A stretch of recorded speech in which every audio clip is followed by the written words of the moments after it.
اللہ الرحمن الرحیم نحمدہ ونصلی ونسلم علی رسول الکریم الحمدللہ ثم الحمدللہ۔ اللہ تعالیٰ کے فضل و کرم سے اس گئے گزرے دور میں چھوٹی سنت کو زندہ کرنے کی کوشش کی جا رہی ہے۔ یہ سنت وہ سنت ہے جس کو شروع میں لوگ بڑے ہچکچا رہے تھے، خون نکالنا۔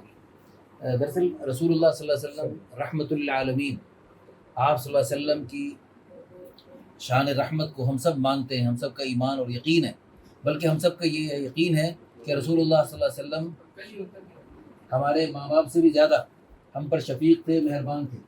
رسول اللہ صلی اللہ علیہ وسلم حضور صلی اللہ علیہ وسلم کے قلب مبارک میں ہمارے ماں باپ سے بھی زیادہ ہمارے لیے شفقت تھی، محبت تھی۔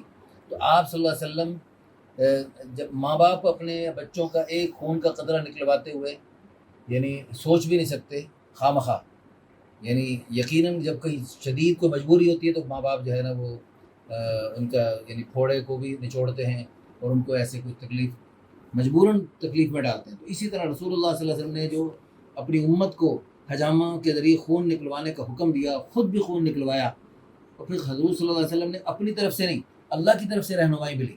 اللہ جل شانہ عما نوالہ میں جب حضور صلی اللہ علیہ وسلم معراج پہ تشریف لے گئے تو فرشتوں کے ہر گروہ نے آپ صلی اللہ علیہ وسلم کو حجامے سے علاج کی تاکید کی۔ تو آپ سب اللہ کا شکر ادا کیجیے کہ اللہ تعالیٰ کے فضل و کرم سے آپ اس سنت کو زندہ کر رہے ہیں۔